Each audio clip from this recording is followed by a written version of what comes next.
Hello, and welcome back to another episode of the DayLuna Human Design Podcast with your hosts, Dana and Shayna. Today, we have on a repeat guest who we love. We're so inspired by her. And honestly, she is a wealth of just knowledge and information. She's so smart. It's like, how am I in this conversation with her? Because she's such a genius. But this is Dr. Cleopatra, and we're talking about fertility, but we're also talking about just the age of your cells and your biological age, and how you are so empowered to live your most vital and fertile life possible. And this conversation was fascinating for me. Like, I was eating it up and I didn't want it to end.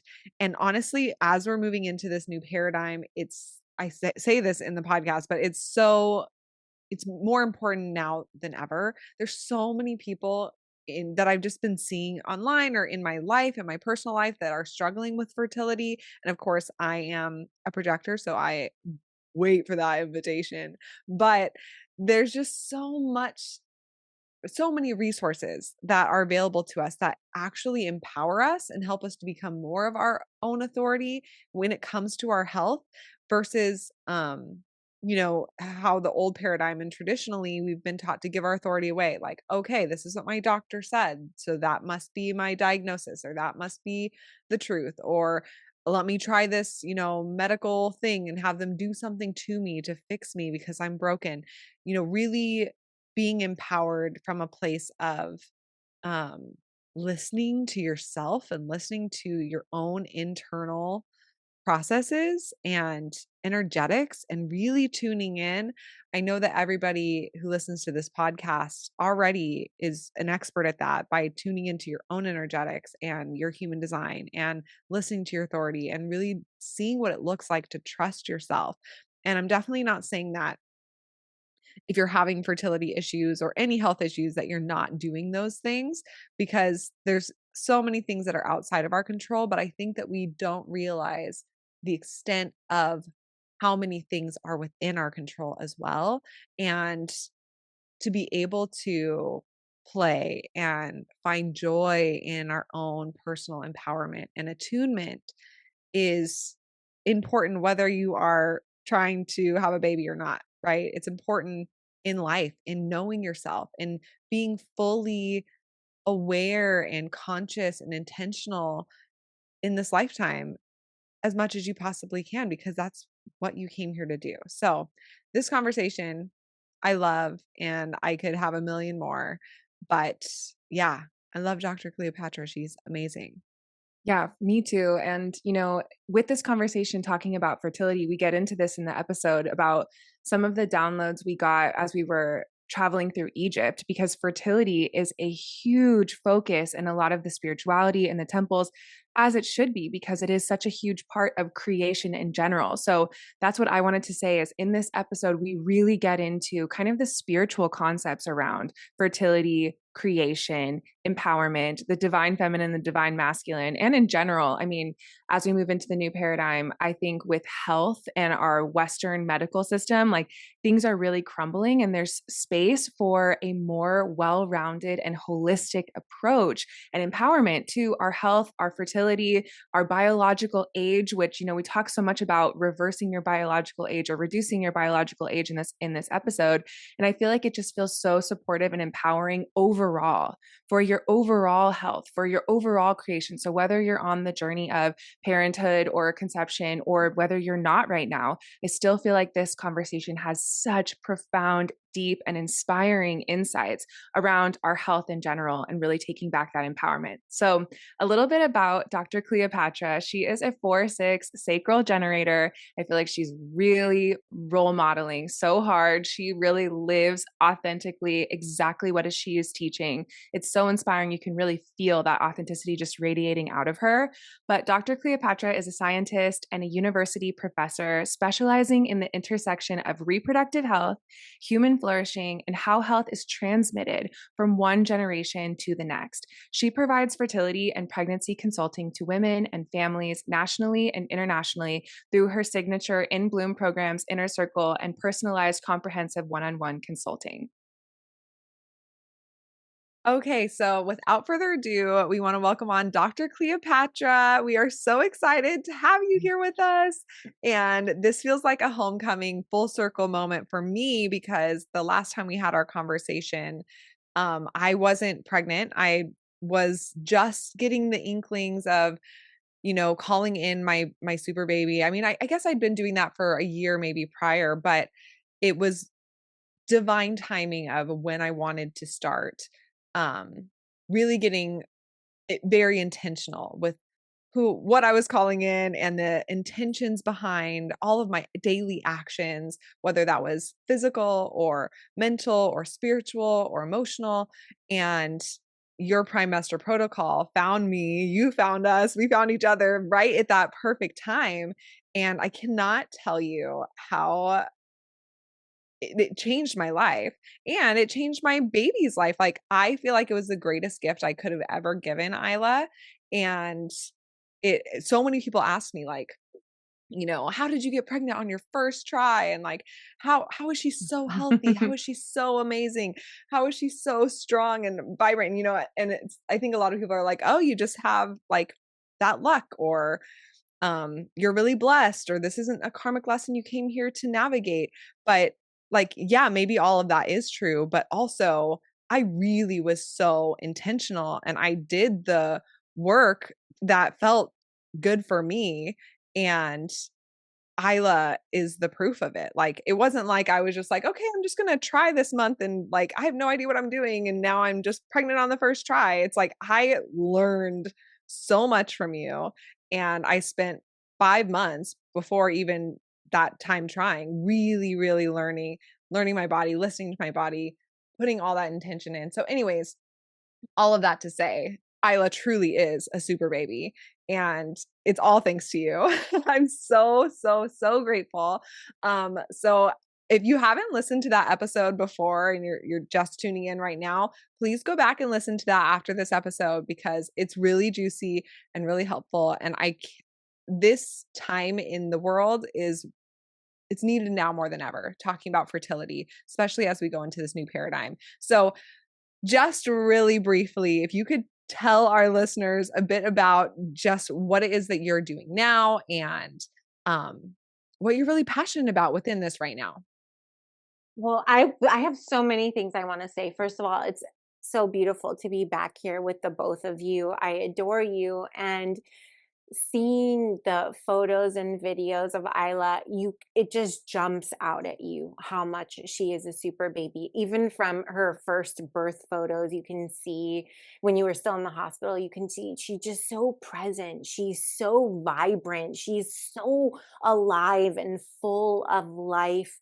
And that's what we want. That's exactly what we want. We want our super babies to come into this world so whole and so ready for who they want to be and for whom they're meant to be, and with every resource inside of them to choose how they want to live their lives and not have those choices made for them by limitations. And of course, we nobody's perfect, and super babies are not perfect. They simply have everything available to choose who they want to be, and I love that so much. I just want to say congratulations. She's so beautiful, and you're such a beautiful mama.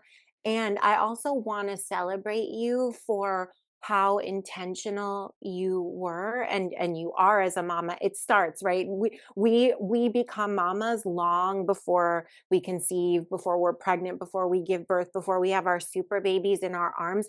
That's why we always call our community by the term mama, and mama in their first name, and because we want them to already start stepping into fully into that identity of being a mama, because we're already sculpting the eggs that will become the people who change the world and who change Mm. their own world. And we want to really fully step into that and own that long before we're ready to conceive. So I just want to say how much I love and appreciate how intentional you are and you were. And a lot of times at the Fertility and Pregnancy Institute and in the Primester protocol and with everything that we offer, our supplements, it's people who have been struggling who come to us. And of course, we're the place for those people to come.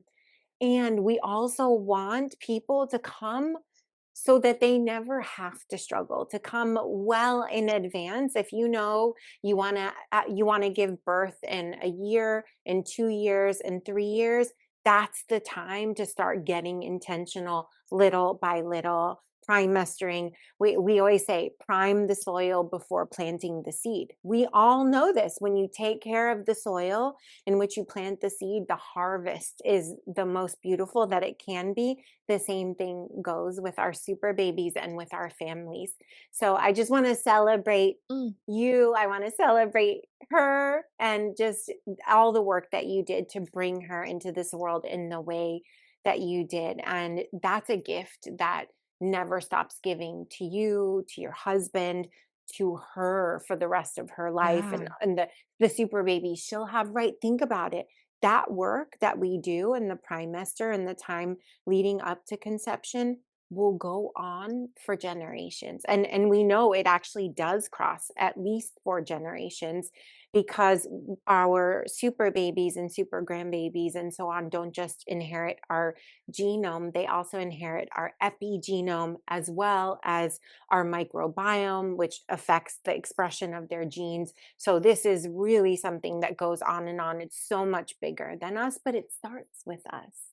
Yeah, it's so as you're sharing that, I'm just have chills because it's so, powerful, and I think that we don't realize how powerful we are, and how much power like, how empowered we are to be able to impact, like, our future generations, and I think that I've always felt really, spiritually strong or, mentally strong and, like, always kind of checking that before, like, I'm putting that on other people, right? Taking that accountability, Yes, but physically, I haven't really ever felt physically strong and, or physically tapped into, like, the things that I can really do to impact my eggs, to impact my microbiome, like, I'll take supplements, I'll you know, change my diet, things like that, but going through your protocol and really learning the science behind everything and seeing how impactful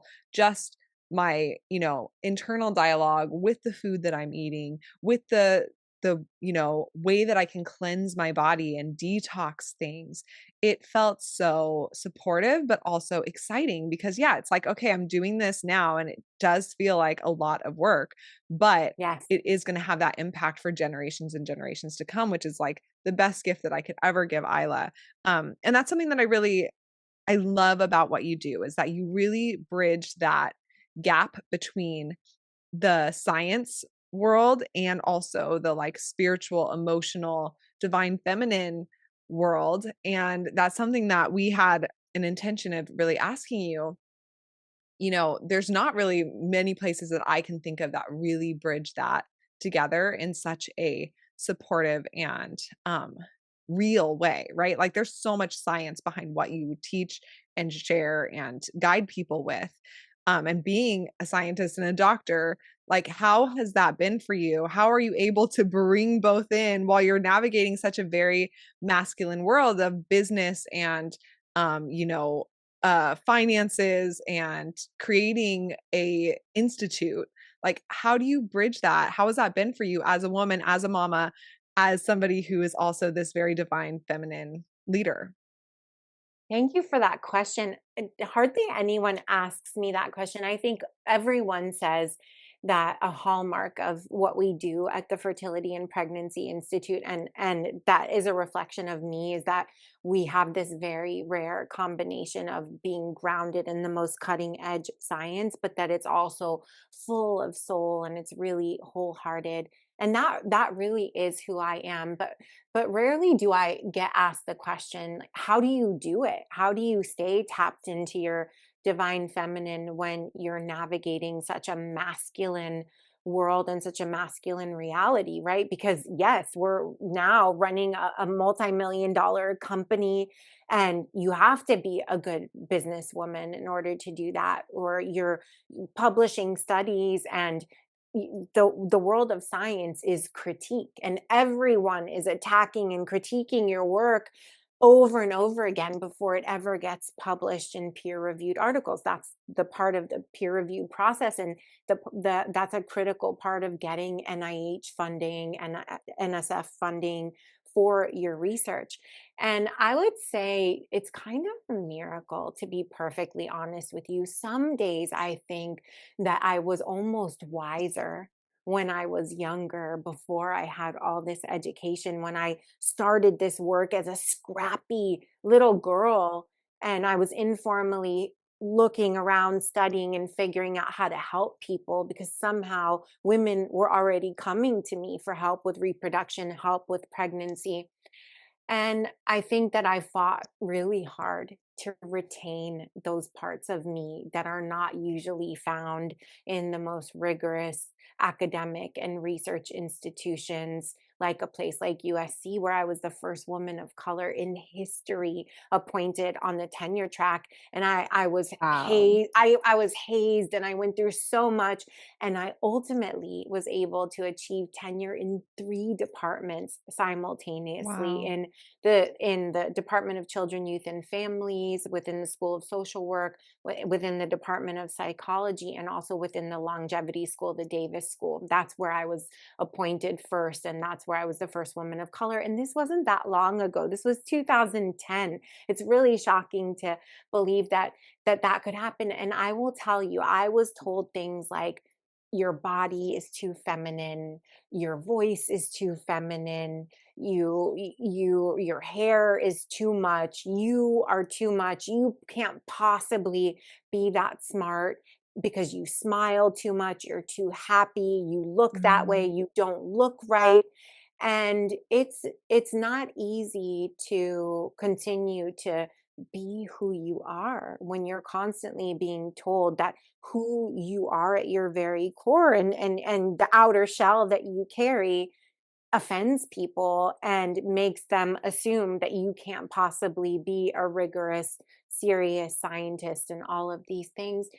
And you know what? I really relied a lot on my faith, and my, which I know so many people think is counter to science, but really relied a lot on my faith, and just a an unbending commitment to be who I am and as I am, that was always present in me since I was a child, was not reinforced for me. I don't know if you ladies remember, but I lost my mother at birth, so I never had anyone who loved me unconditionally until I met my husband and my super baby, my 3 super babies.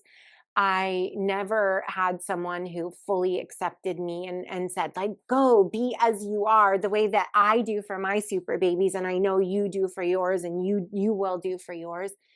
I was always fighting for the right and the space in the world and the dignity to be as I am, but I was always really committed to that. So I think it was just that faith and that commitment and that, scrappiness. Like I'm so resilient and so scrappy. And I just kept thinking, okay, I'm not accepted, but my work is really good. And I'm just going to keep focusing on doing the best, most original, most innovative work of anyone in the world. And I can claim that still to this day in the space of fertility and pregnancy and intergenerational health. There is nobody who has been more obsessed with every detail to find patterns and put together pieces of this very complex constellation that is egg quality and ovarian reserve and fertility in general. Same with sperm quality and quantity, and to find innovative solutions in the way that I have. So it really is just that commitment, and also that I continue not to take myself that seriously. I i i am a genius in my zone of genius, and I have a lot of deficiencies. There's a lot that I do not care about paying attention to. And I just stay really, really human and grounded. And I think that that helps a lot. And the money piece is interesting because that's the part that I've had to work the hardest to be good at, because I grew up very poor. We didn't have anything. So there was nothing to even talk about in terms of like managing money, growing wealth, savings. Are you kidding? Nobody saved for my college. It was like, oh, good. The University of Miami is giving me a full scholarship because I have nowhere else to go. So I'm really glad. It was, I actually just really believed I was going to this $40,000 a year university, even though I was coming with nothing. And that's what happened. And so that part has really taken a lot of intention and work for me to become good at, but I'm really, really proud of the work that I've done to be a good receiver of money, a good investor of money, a good shepherd of money, to do good in the world with the money that I generate and the money that I receive. And I think that that's going to be always a lifelong process for me. Now I'm expanding into like, oh, I don't have to couple working my butt off with receiving money, right? So that's Mhm. that's my next iteration, my next evolution. So it continues there. I don't think there's a finish line for getting better and being fully the people that we want to be, especially when we didn't have the foundation or the roots to be that. I think our super babies are very fortunate because they have the foundation and the roots to reach for that and to be that much more easily. Wow, Yes. it's so fascinating to hear you talk about your schooling and like all of the adversity and being the first one and all of the people who just couldn't see the vision or couldn't see it in you. I mean, it's honestly so inspiring. And we're Mhm. always looking at your human design chart as you're talking, and I'm like looking at all the places where that could be coming from. But I mean, just in general, the fact that you're a 4-6 profile, the 6 line is like the role model energy, and it is someone who has to be unique. They have to stand for their authenticity in this world. Like it is the most important thing to them, unwaveringly so. And there's such an old soul quality to anyone who has this 6 line. So even in the face of adversity, people literally telling you to your face, you can't look this way and be successful in whatever you're doing. Some part inside of you is like, you're wrong. And Yeah. you hold this faith, this anchor to a higher place, to a higher knowing. And thank goodness, because it's so beautiful to see the way that you have uniquely crafted everything that you share and everything that you teach. And Shane and I just got back from our retreat with our group of women in traveling through Egypt, and it was so fascinating because one of the intentions that we held as we were coming in and doing the healing work and learning more about human design in that journey, one of the intentions was the rise of the divine feminine. And to my surprise, the big lesson that came through for me is that the rise of the divine feminine is really about the union of the feminine and the masculine coming together in the highest expression. And I already knew that on a mental level, but I received it on a soul level. And I started really seeing everything about life being about creation and fertility, which is a huge theme as you travel through Egypt. And honestly, I didn't really think about fertility as a sacred energy in everything that we do, and seeing how everything that is creation, which is everything that we've created on this plane, needs that masculine, needs that feminine coming together. It needs that hard work and, the physicality of making something better. And also it needs the faith aspect, and just starting to see everything. Music is science, but it's also an art form. If we're creating Mhm. anything, fertility is that energy of fertility is really needed, the egg and the sperm. Like, I'm talking about metaphorically, physically, like it's just the pattern woven into everything. And I started thinking about the leaders that we've gotten the opportunity to interview on this podcast that are really an embodiment of that, and people who are holding that space for the new future that we're building. You are definitely one of the first people that came to mind when I was Thank thinking of you. that. And it's so inspiring, when we talk about the future of humanity and the future of fertility, the future of creation, the future of the divine feminine and masculine rising. There is kind of no greater aspect to that than the children that we're raising and the future 100%. that they're going to create. And honestly, I just have to reflect back to you, Dr. Cleopatra, how rare it is to meet someone who inspires you so wholeheartedly that the future can be amazing and that the children that we're creating are going to thrive and change the world. Like, it's just most people that you talk to, you feel disheartened, you feel discouraged, you feel overwhelmed. And when we speak to you, it just feels like you really truly hold the vision of this future that is better, and you are actively working towards it in all of the balanced ways. So I just wanted to reflect back to you. It's just so special. And it just seems like you do it so effortlessly, but I know it hasn't been effortless. It's been so intentional and so rooted, facing adversity, but coming back into your center and being like, if I believe it's possible, I'm going to create it. Yes. Well, thank you so much for that reflection and also your breakthrough about the divine feminine means integrating the feminine and the masculine. And I think that that is so true because all of creation requires both the masculine and the feminine, right? And in its most basic form, creating human life. Even if you're in a same-sex couple or you don't identify with a gender binary, we still, at our core, need an egg and we need a sperm to create a new life. And by the way, we need both the egg and the sperm to be matured and released intentionally to have our greatest outcome. So we need equal contributions and commitments from those parts of ourselves for creation. The other thing that really came up for me when I was thinking about this energy of creation and the divine feminine is that fertility is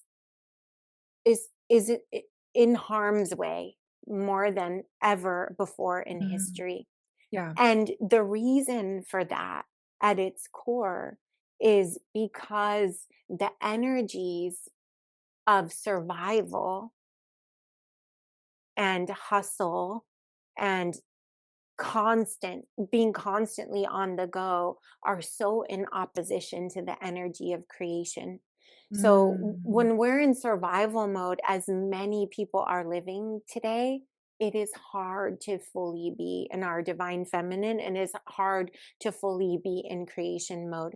And I always talk about how there's this incredible mismatch between the modern world that we live in and the world in which our reproductive biology evolved to function and thrive in. yes. And there are many layers to that. And one of them is this lack of safety that is perceived by the brain, the body, the ovaries, the egg cells, the birth canal, because we are living so much in a state of constant stress, of survival.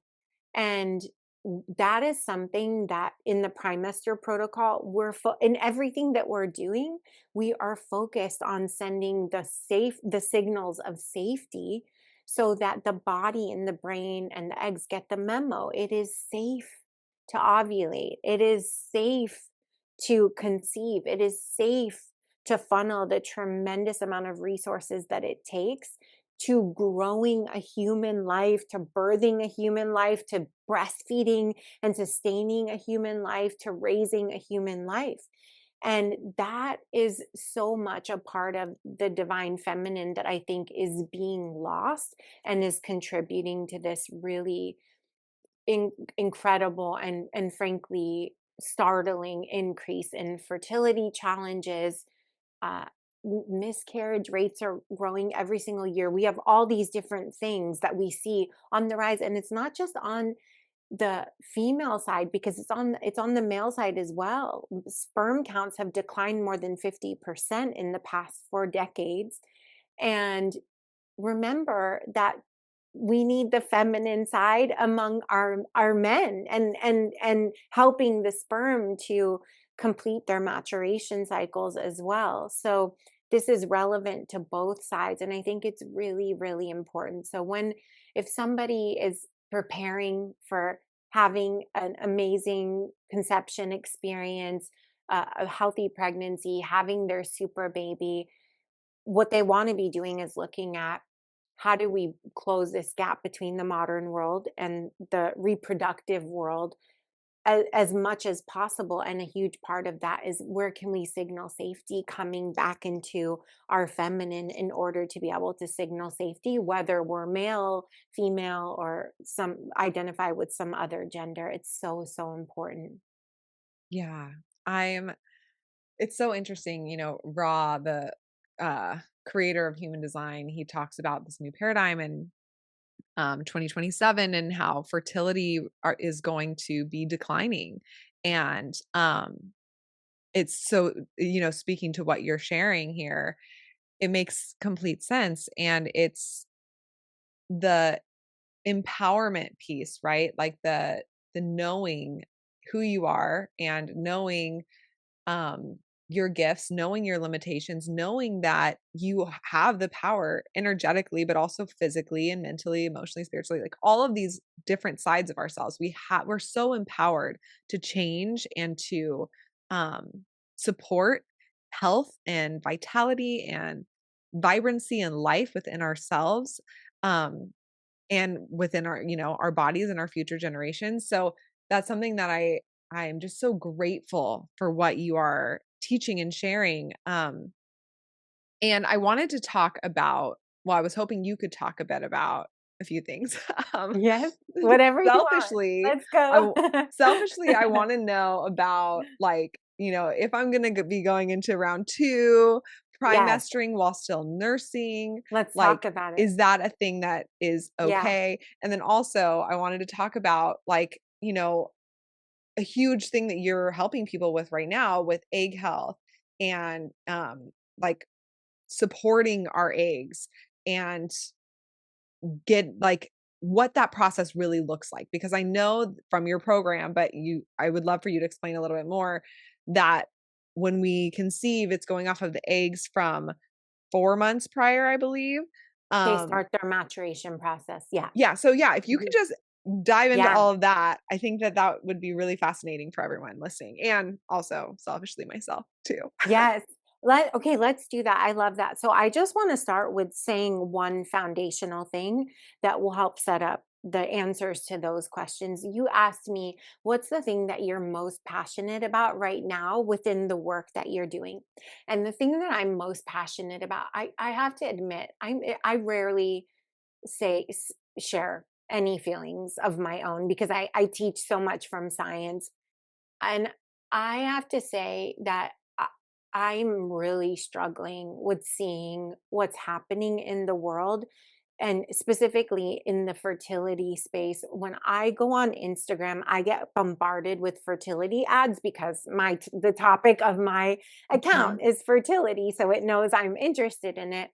And I'm the range of things that I see, it's kind of two extremes. It's sort of like kind of drink this tea and you'll finally get pregnant, and then it's you need this medical procedure, and everything out there that's not a medical procedure is like a snake, what's that phrase, like a snake oil salesman or whatever Yeah. it's called. Yeah. And I am um, we haven't been running any ads lately, and it's because I am at this moment of like, I do not want to be part of any of that. I want no part of it. Well, that's not a very smart business decision. So there has to be decisions made. But I can just say that I'm sick to my stomach about what I'm seeing.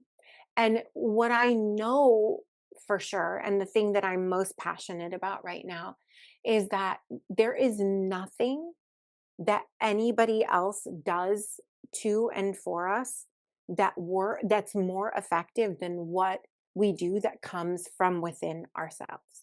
Okay.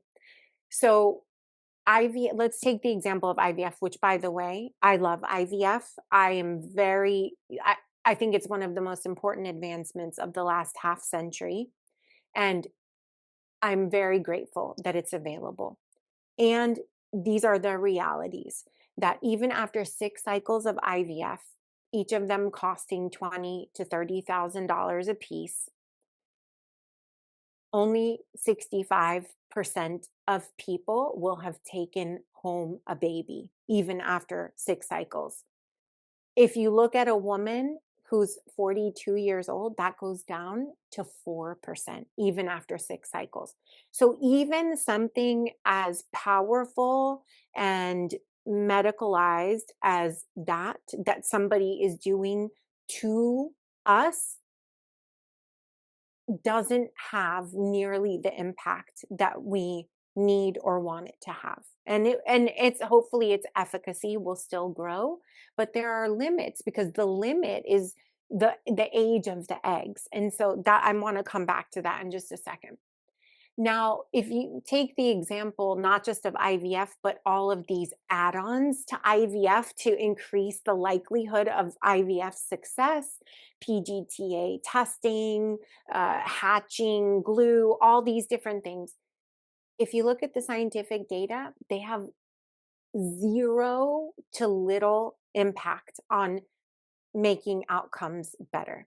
Okay, so even something like that, that other people are intervening to do for us, have very little effect. Do you know the things that have effects? The things that originate in us. Managing the aspects of our personality that make us more susceptible to having eggs that age faster, to having miscarriages, to having fertility challenges, to having pregnancy complications. Changing what we consume through nutrients, the nutritional impacts on our gene expression through food, supplements, syncing up our circadian and infradian biology. These are the things that actually move the needle. Nobody can do these things for us. So what I am most passionate about right now is saying we have to stop looking outside of ourselves for people to solve us, to save us, and really do the hard work of coming into ourselves and saying, what can I do? Where is my agency? And agency is not blame. Fertility challenges, miscarriages are not people's fault. The things that they can do to help themselves are the things that come from within them, not outside of them. So what I really love and want to emphasize about the Primester protocol, Super Baby Nutraceuticals, our most amazing supplement line in the world. Those are tools that you can apply to do the work from inside out. And that's why they are powerful. They're not saviors, they're not magic wands, they're not magic pills. And I think that that's really important. It's scary to step fully into our power and self-authority, but it is the most important thing that we can do for ourselves and for our fertility and for our super babies. So I just want to say that I am so tired of the trend of looking outside of ourselves, and we should initiate treatment when we need treatment. And that treatment will never replace the power of what has to come from within us. Even if you're going to do IVF, you've got to do the work on the inside first. So that's what I'm most passionate about. Okay, that being said, as the foundation, let's talk about what you can do for primestering when you're getting ready for super baby number 2. So, by the way, nature's spacing of babies is approximately 2 years, which means around the time that your super baby is having their first birthday, you're starting to get baby fever all over again. And it's because your brain and your body are starting to tell you that they're healed and they're stabilized and they're ready for that. All right. So, when you primester, you learn a set of tools, and it's really about applying them on the inside from head to toe with a really strong focus on psychogenomics, which is the psychological impacts on our gene expression and our biological age, the age of our cells. All right. So when you learn that, you do that to help you conceive and have the healthiest eggs and sperm possible. You also continue it with certain modifications that you're taught along the way for pregnancy. So what you do when you're still breastfeeding is you continue your primester life with pregnancy modifications. All right.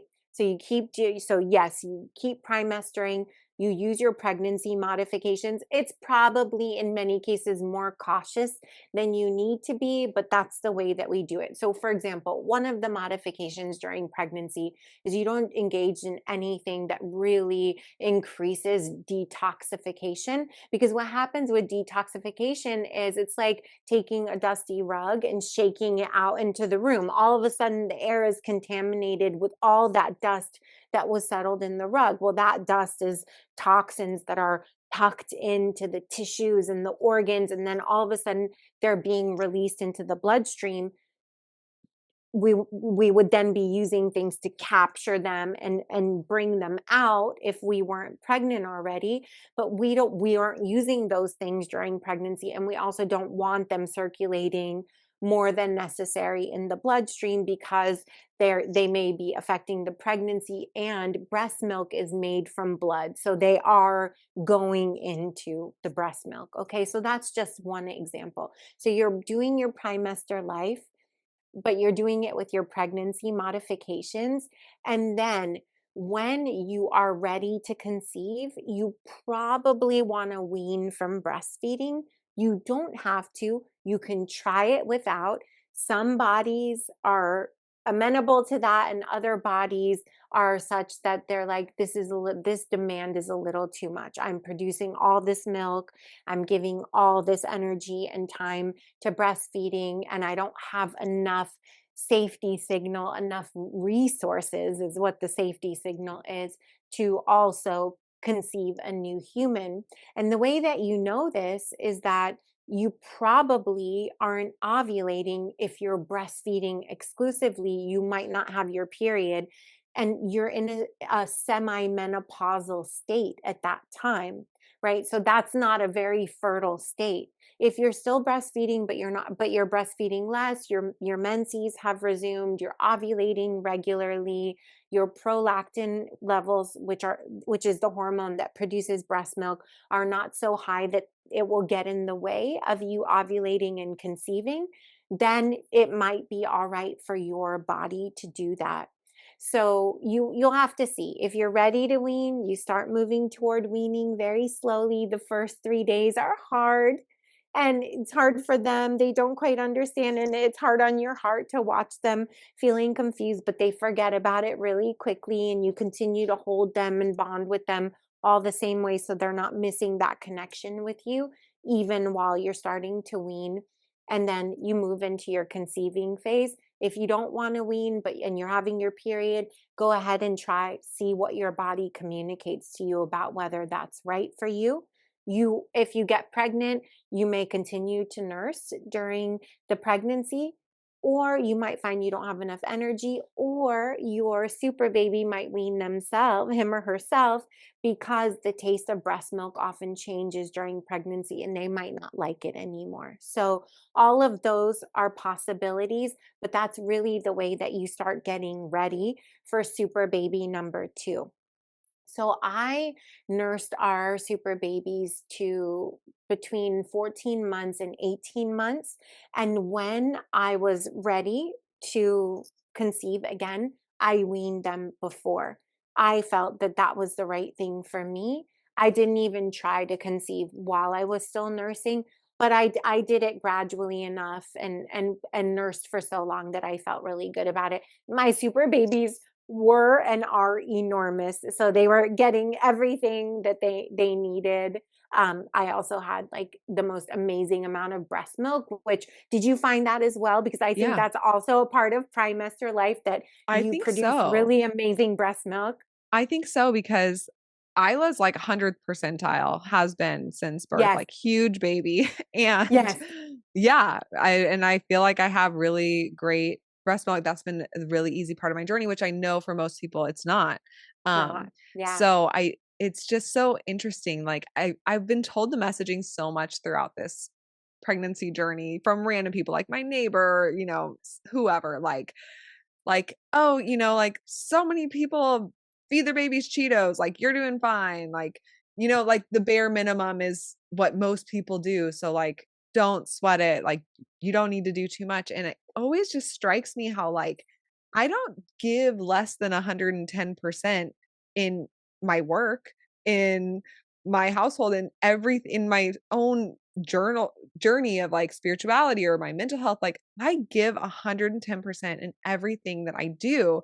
Why would I just do the bare minimum with my baby, like with my future generation?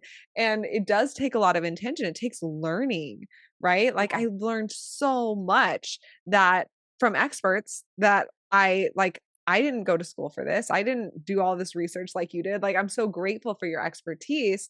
And it's like once you know better, you do better, right? I can't like unlearn this stuff. Like it's now that I know, when I'm moving forward into like bringing another life in or even the first life, it's it's like I can't unknow it. And so the detoxing for me felt incredible. That was like my favorite part of it. So I'm like, okay, if I can't detox while I'm nursing, then maybe I'll wait. But because it just Yeah. felt so good. It But does feel really good. yeah, and that's a big part of the egg health, right? So do you want to get a bit Yes, into that? let's talk about egg health because that's really important. And I'll just say something about like most people feed their babies Cheetos. There was actually a study came out where an esteemed group of scientists rank ordered foods, and it was shocking. I mean, they rank ordered like I can't remember. I'm not gonna say this right off the top of my head, so the details are not exactly right. But macaroni and cheese and Cheerios above beef. Okay, and I was like, oh my god, what are we doing here? And I showed it to my husband, and he said the most politically incorrect thing you have ever heard. He was like, that's fine with me because while the world is becoming more mediocre, my super babies are becoming more exceptional because this is the Yeah. status quo. This is the guidance that people are getting. And this is what's becoming average and normative in the world. And I'm sorry, but I feel that we really have to make a commitment to not be normal because or normative because what's normative is not normal and is not getting us anywhere. I mean, lifespan is declining, life expectancy is declining, chronic conditions are increasing, neurocognitive conditions. I mean, that is what's normal. If you look at the rates of obesity, depression, diabetes, hypertension, autoimmune disorders, that's becoming normative. And I'm Yeah. sorry, if everybody else is doing it, so why worry about doing it is the answer. I don't want to be normal because I don't want that. I want something Yeah. different. And we all face the stresses of the modern world and we do our best to buffer them and protect ourselves, and we'll never be able to do it 100%. The exposures to plastics, it's just everywhere in the water, in the air. I mean, it's everywhere. We now know that brains have plastic in them, penises have plastic in them. I mean, we can do the things that we can do, but we won't fully be able to insulate ourselves, and we would drive ourselves crazy trying. But to the extent that we have a choice, for example, in what we decide to eat, we have a choice. I don't want to be normal. I want to do the best that I can for myself and my super baby. So I 100% agree with you. That doesn't mean trying to be perfect because we would drive ourselves crazy trying to be perfect. But I think just because everybody else does it and the standard is that low doesn't mean that we should all just go ahead and lower our standards Yeah, we always to that laugh with, degree. like, the saying where they're like, my parents did this or I did this and I turned out fine." It's like, "Did you?" Did Like, we? I did we? know. It's so Like, aren't we all a little, like, mentally ill? Like, there's a lot totally, going on. totally, So it's funny, 100%. but it's like, okay, yeah, like, if you know better, like, why wouldn't you wanna do better? So, Yes. it feels really helpful. But yeah, back to Let's talk egg about egg health. quality. Yeah, Let's egg okay, quality. so the single greatest predictor of egg quality and ovarian reserve, which is how essentially how many egg cells you have left, uh, and and fertility overall is age. All right. So everybody's talking about if you're 30 plus, 35 plus, 40 plus, 45 plus, you're in trouble. And the reality is that we know that biological age is more important than chronological age. So, if you think about it, the very reason that age is such a strong predictor of those things is because all of the exposures that we have from within ourselves and from outside of ourselves accumulate over time. So, when we're in our 20s, they haven't had a chance to accumulate and cause as much damage. But as we get into the 30s, 40s, 50s, and beyond, they've accumulated so much. They've created this incredible wear and tear. They've left their marks on the egg cells, even on the sperm cells, even though new sperm cells are always being created. And so that very process shows you that the extent to which you can slow your biological aging and you can reduce your biological age gives you the best chance of having the healthiest egg cells. Our egg cells are the size of a hair follicle, and yet they have at least 27 critical components. And there are things that we can do that come from within us. Nobody can really do it for us. They come from within us that can help to improve the quality and function of those egg cell components and the age of our egg cells. Same thing goes for sperm cells. So that's what we want to focus on. Our leverage, we can't change our chronological age. I'm turning 47 in a few days. I can't change that. I was born the day I was born, but I can be as biologically youthful as possible. And that's the goal when it comes to our eggs, because fertility challenges are actually growing even more in younger ages, and egg ovaries are graying earlier.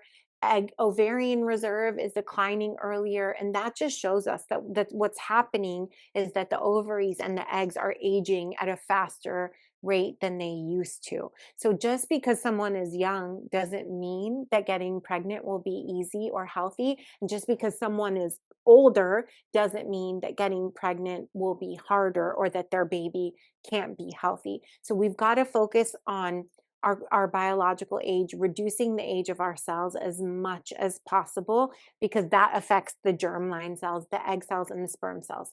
I'm going to tell you, so the Primester protocol is a very comprehensive way of addressing our biological age through every pathway available to us. But I'm going to tell you the top two pathways. They are psychogenomic and nutrigenomic. So, psychogenomic means psychological impacts on our gene expression and our biological age, and nutrigenomic means nutritional impacts on our gene expression and our biological age. And although people find it very difficult to clean up their food, the nutrigenomic pathway is a lot easier than the psychogenomic pathway, because it's much easier to clean up our food and take supplements than it is to clean up our thoughts and our psychological habits and hygiene. How many of us have this habit of ruminating, of worrying about everything that has happened, that could possibly happen, living in the past of the things that didn't go right, worrying about things that could happen in the future? I mean, we really are in a mental and emotional health state of emergency. The world is more depressed and anxious than ever before. And that has direct impacts on our fertility and our egg quality. One of the strongest predictors of AMH, which is anti-Müllerian hormone, which is a marker of ovarian reserve, and to some degree is used as a marker of egg health as well. We have no real measure of egg quality, by the way, other than the ability to get pregnant, stay pregnant, and have a healthy baby. But one of the strongest predictors of AMH level is psychological distress in adulthood and also in childhood, because they are profoundly aging. People who experienced high adversity in childhood experience more wear and tear and age biologically faster. And this actually applies to women of color who tend to have harder experiences, whether it's within the home, whether it's socioeconomically, or outside of in the world and how they're treated. So we know that women of color experience more physiological wear and tear and age faster. And so this is just one example of that. But if someone experienced abuse or neglect in childhood, or just perceived high adversity in childhood, that they're I think it's if I have the number correct off the top of my head, 33% more likely to experience infertility. We call fertility challenges because we know most can be reversed, and also menstrual difficulties and pregnancy complications. We can't go back and change adversity in childhood. I had a really terrible childhood. You couldn't pay me $10 million to live it again.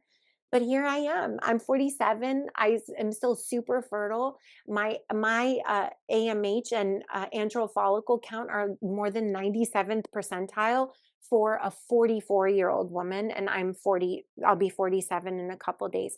So I say that to say that what your history doesn't have to be your destiny, because there's still so much that you can do inside of yourself from head to toe, especially starting with those thoughts that can really make a difference.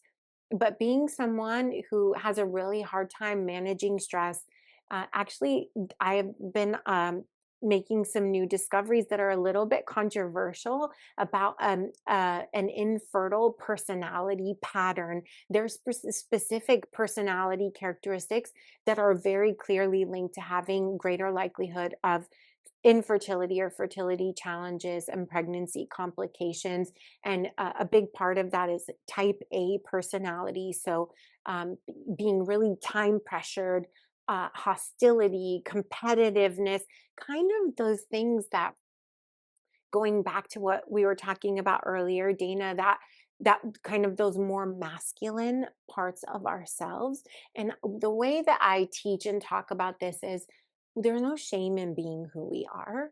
And many of us have had to take on those qualities to survive and succeed in this masculine world, in very masculine domains like science and business and all of those things. So what we want to do is learn to extract the gifts in those traits, without allowing them to damage us on the inside, to age us prematurely, to age our eggs prematurely. And that's again part of that modern world reproductive biology mismatch, because the modern world pushes us to that go, go, go, hustle, hustle, hustle, compete, and be hostile toward anything that gets in our way, right? Those kinds of things.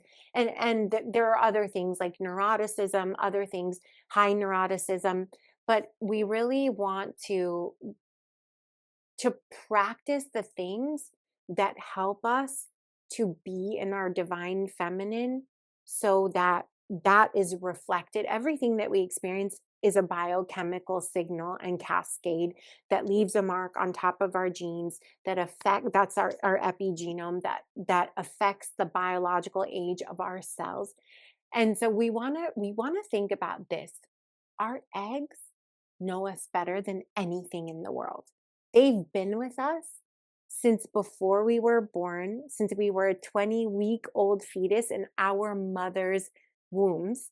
They are constantly with us, eavesdropping on our every experience, every thought, every relationship, every deadline, every time that, we kind of we kind of choose to let something be really big, and then we look back and we're like, okay, maybe it wasn't that big of a deal. So I think about this, like, choose who you love and who you're intimate with really carefully, right? Because that person is occupying the space that will become the home for your super baby. Like, make sure that person is, and the bugs you're sharing with that person are worthy, because we're always sharing bugs. I don't just mean sexually transmitted infections, that's relevant, but we're sharing other kinds of bugs. We see that couples have a shared elements of their microbiome in their reproductive organs and throughout,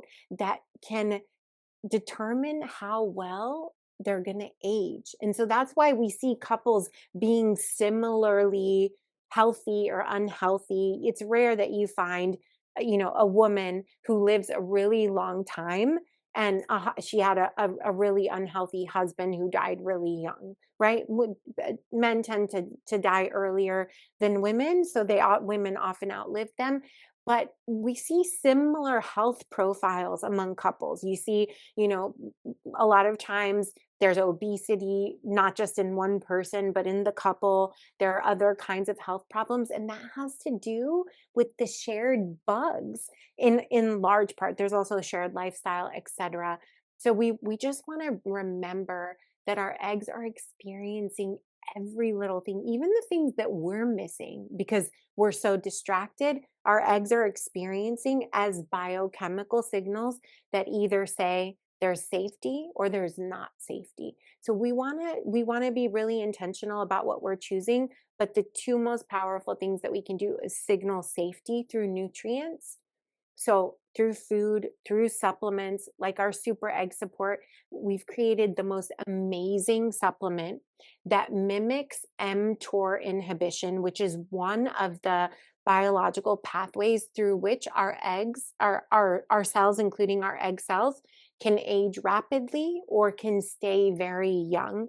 And it is a synergistic formula of 40 amazing nutrients. And it's not just the nutrients that are so powerful, but the synergies among the nutrients and the dosing of the nutrients. So there's nobody in the world who obsesses over details like this, but I dose the nutrients so that they're right at the threshold where you have the strongest dosaging to get the benefits, but it hasn't crossed the threshold where it's so strong that it turns off your body's own innate processes, because we want the nutrients that we're taking to support our endogenous processes not to be so overpowering that they're actually shutting them down or quieting them.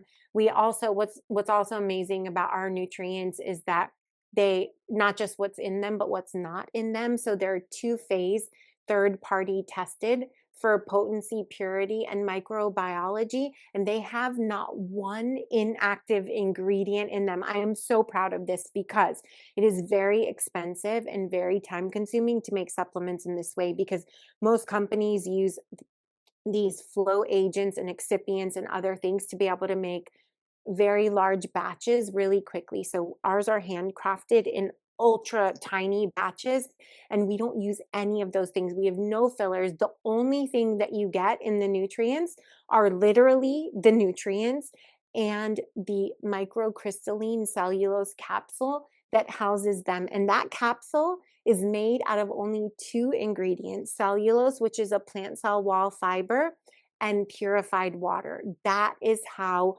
pure and amazing they are. They're so, so amazing. So something like that is one of the most powerful things that you can consume to support your egg quality and your ovarian reserve.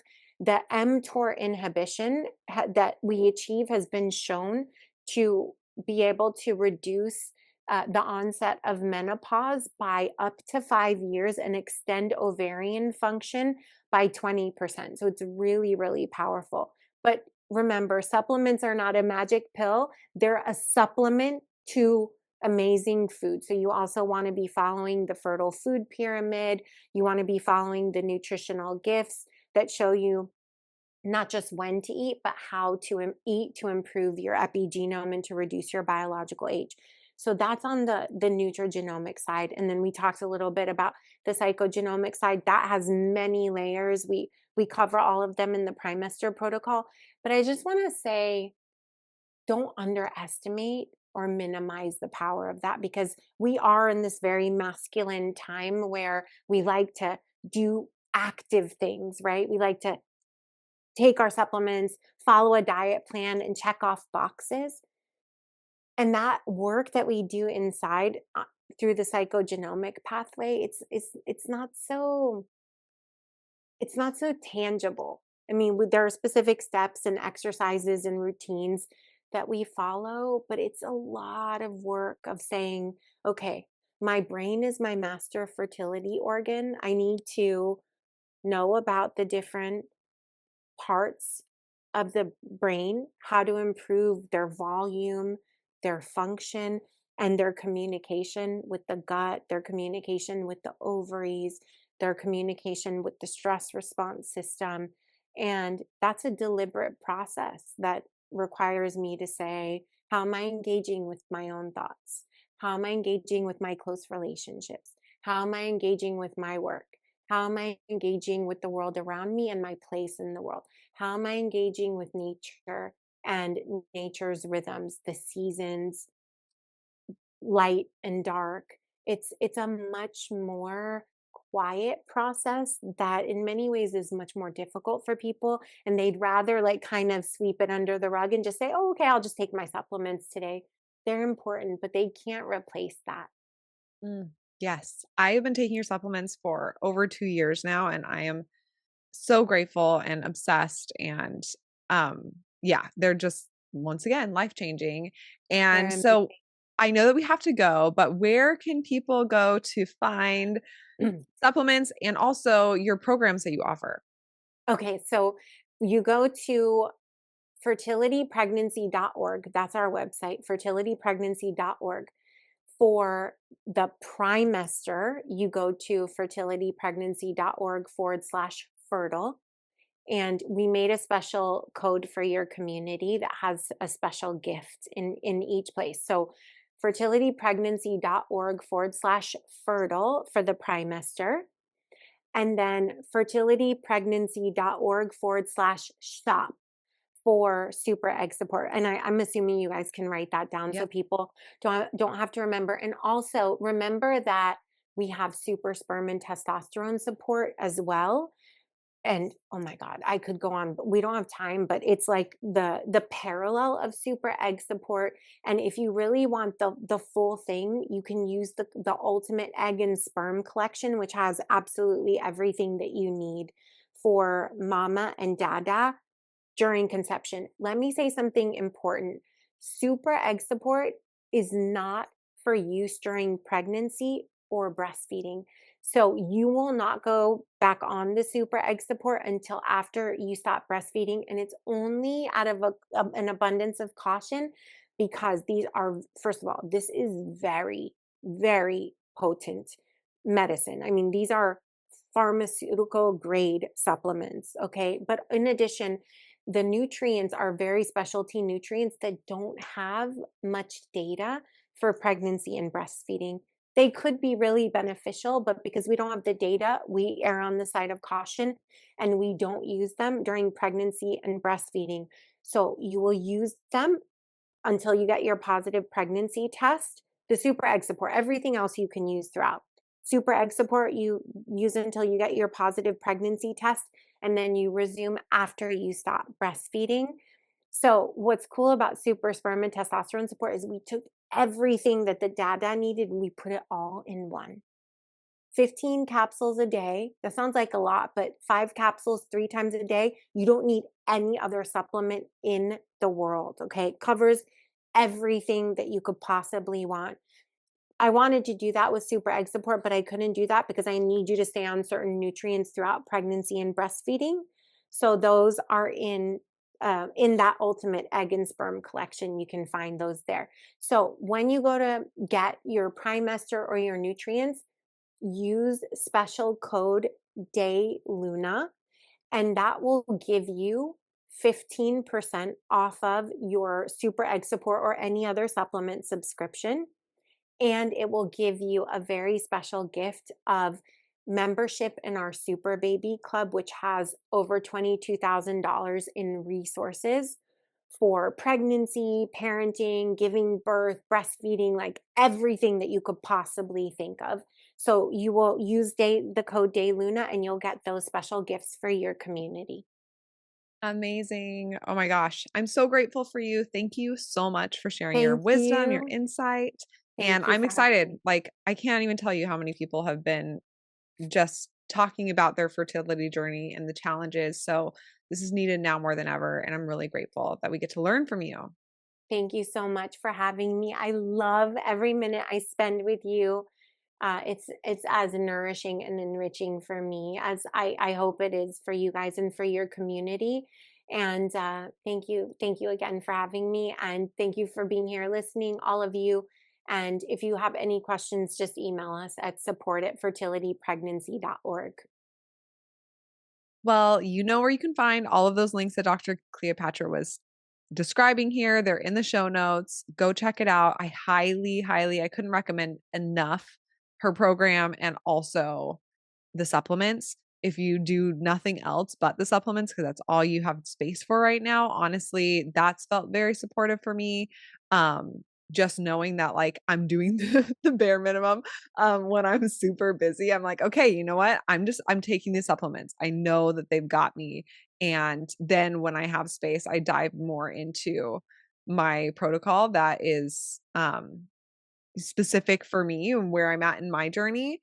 But you're going to learn so much in her program. You're going to love it. It's going to change your life. And whether you are planning on conceiving or not, or wherever you are in your journey of fertility, I've just learned so many tools that have helped me to listen to my body more, honor my body more in a very intentional, loving way that I think is going to be with me for the rest of my life from doing this program. So, yeah, you can find all of that in the links below. And per usual, you know where you can find all of our offerings on daylunalife.com, also on Instagram at DayLuna. And we'd love to see you in Besties if you're feeling called to meet with us every month and to just soak up the human design vibes and continue your learning through all of our mini courses.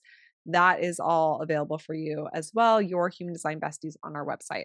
So we love you. We hope you have an amazing rest of your day. And we are just sending you like magical, fertile, juicy, abundant new paradigm vibes because that is a future that we are building with our future generations that we're birthing right now and also with everything that we're learning and expanding our awareness with human design, with gene keys, with like every resource that is uplifting and empowering us. We are building this new paradigm together and I'm excited for how it looks. So I'm grateful that you're on this journey with us and we love you. Thank you for tuning in with us today. If you like this video, be sure to like and subscribe to follow along and learn more about human design.